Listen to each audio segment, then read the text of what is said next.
probinsya ng South Cotabato, Miss Celinia. Nangako si Pangulong Ferdinand Marcos Jr. na ipagpapatuloy niya ang Land Reform Program na sinimula noon ng kanyang ama na si dating Pangulong Ferdinand Marcos Sr. Sinabi ito ng Pangulo sa kanyang talumpati sa pamamahagi ng Certificate of Land Ownership Award at Certificate of Condonation with Release of Mortgages sa Sarangani kahapon.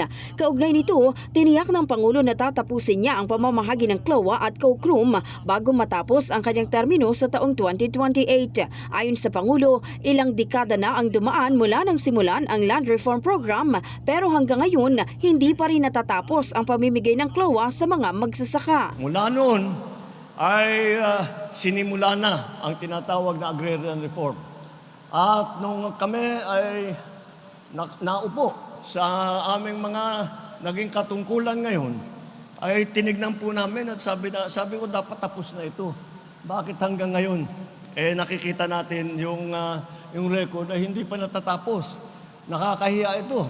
Magagalit sa atin ang ating mga ninuno kung hindi natin tapusin ito. Kaya pilit namin na matapos, na maibigay lahat ng mga CLOA sa lahat ng mga agrarian reform beneficiary bago po kami umalis sa aming mga opisina. Nabatid na sa ilalim ng nilagdaang batas ni Pangulong Marcos na Republic Act 11953 o ang New Agrarian Emancipation Act, binura ang pagkakautang ng mahigit 610 milyon ng mga magsasaka na may halagang mahigit 57.5 billion pesos. Pagkakautang nila ito dahil sa loan, interest at surcharges. Kaya para wala nang isipin ng mga magsasaka, binura na lang ito ng pamahalaan.